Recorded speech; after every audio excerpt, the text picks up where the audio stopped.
Welcome to a triumphant episode of Slammed because we're here after Celtics Cavs. Celtics win 120-117 over a previously unbeaten 15-0, now 15-1 Cleveland team. And this was, I think, a real statement game for the Celtics top to bottom, not just because it was an NBA Cup game, but because I thought all their starters really came out to play. Nobody more so than Jayson Tatum. And I definitely want to talk about that. But I'll just get from you guys first. Esteban, your big takeaway from the game tonight.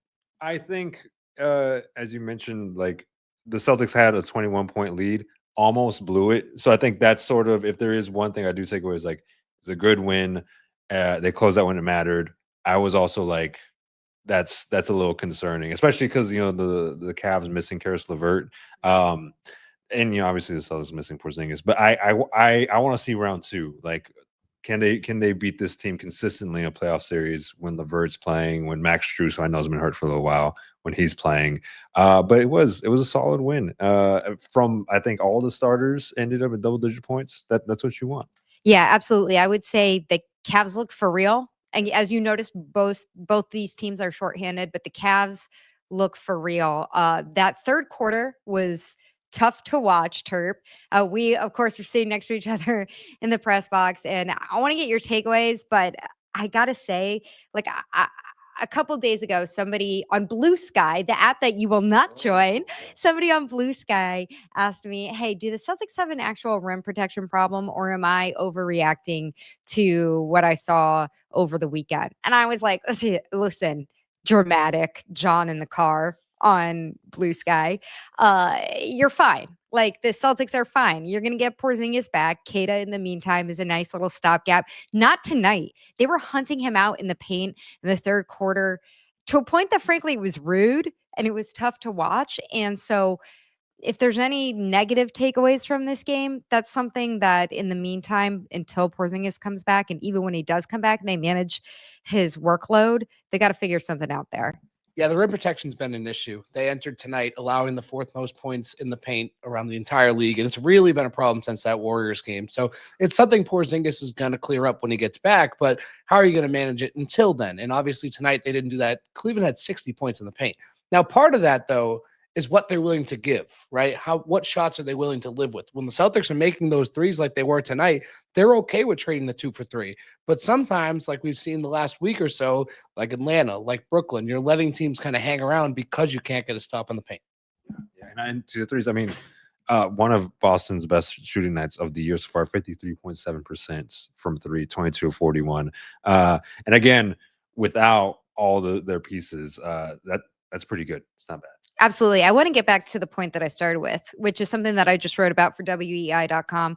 Jayson Tatum's night. I said, I really think that I get it. It's before Thanksgiving. It's November, but this is the first case that he's made to be seriously considered as the top contender for the MVP award. And again, I get it.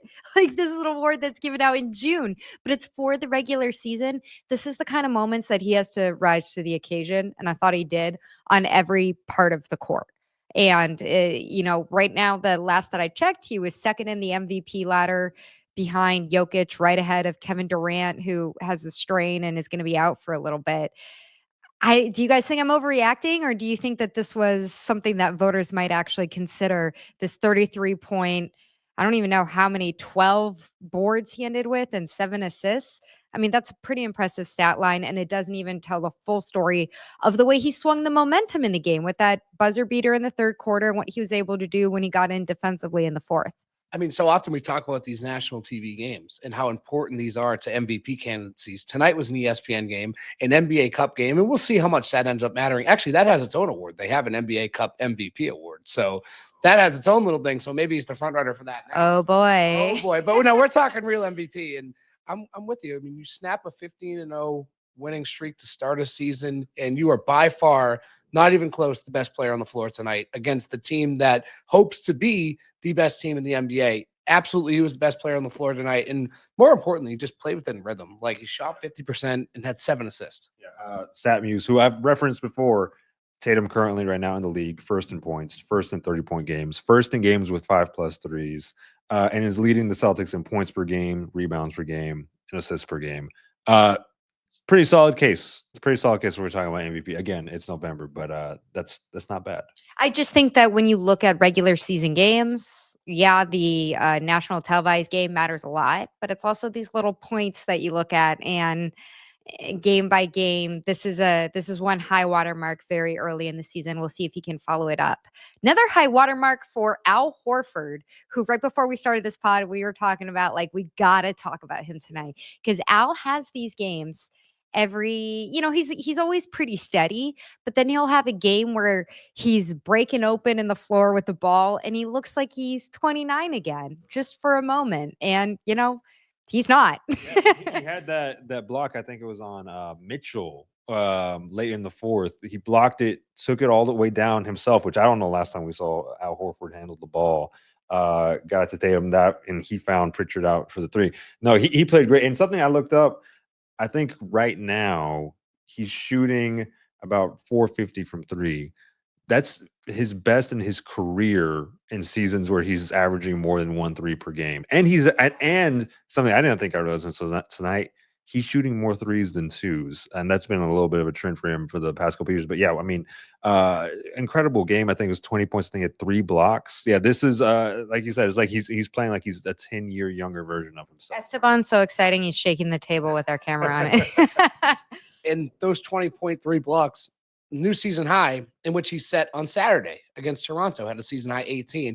And I actually thought he was a big story in Toronto as well. But obviously it's overshadowed when Jayson Tatum redeems himself. And that was kind of the talk. They won ugly again. But Al Horford, it's just the steady greatness with him. It's so nonchalant. It's all the time. And it's funny you mentioned that 3-point shooting because I went to the Kenny Atkinson post-game press conference after, and the first thing he pointed out was Al Horford shooting and how much he's developed for that. So I look back at the numbers. His first year with Atkinson, he shot 4 threes the entire season. He made 4 tonight, or he made 4 threes the entire season. Sorry, made 4 tonight. Shot only like 11. So it's that shooting. It's just incredible for a guy to, first of all, like that's adaptation. Like that is adapting to your surroundings and what the league is doing. And I mean, he's shooting a team best right now, 47.3, I think it was. So team best from 3. So it's just every time you think he's run out or you're done seeing Al Horford evolve, he just continues to do it. Absolutely. And Al's talked on other podcasts, and he's talked at times about how he developed that 3-point shot because he wanted the longevity in his game that we're seeing now. So nice to see the payoffs. We did get the news yesterday that Kristaps Porzingis is on a rehab assignment with the Maine Celtics and then being assigned back to the Boston Celtics. How hopeful are you guys that he will make his return in the predicted time slot that he had of December as we look ahead to what's on the horizon for the Celtics? I mean, if he's practicing, that seems like a good indicator. I know he's coming out before games shooting. I think you mentioned it's talking before we were sort of recording. It's like, oh, do you want to bring him back sooner? It's like, no, like, look, like it may have been a tighter win than the Celtics wanted, but a win's a win. And I think his long-term health is more important than even like an NBA Cup game for the Celtics right now. So I think the prognosis sounds like it's good. I mean, Joe Mazzulla is like he apparently has no idea what any of the timetable means. But no, I think you keep him on ice as long as he needs. From my understanding with this injury, when it's healed, it's healed. There's no like a wear and tear part of this. So it's more so his conditioning and how he responds to physicality and all that. So whenever these medical professionals that are above Joe Mazzulla, as he made crystal clear today, dictate that he is okay enough to play, I think he's going to play. And I do think it's right on track to where you're supposed to be, or even before. And Brad Stevens said that on media day. They were surprised of how fast he was rehabbing. So I think he's absolutely going to hit that target. I really don't think there's any way we don't see him in the month of December. Okay, well, again, a big win for the Celtics tonight, NBA Cup, but even more importantly, just snapping that annoying win streak for the unbeaten Cavs to prove that they are definitely the best team in the East. And now they're going to be heading down to my hometown, Washington, D.C. They're going to be visiting the White House. They're going to be seeing the Wizards.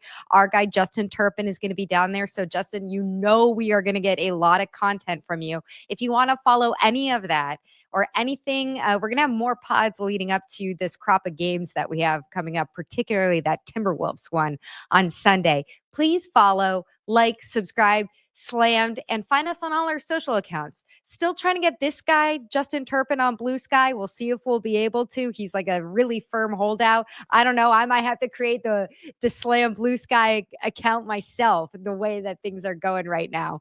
But this has been Slammed. You know where to find us at this point.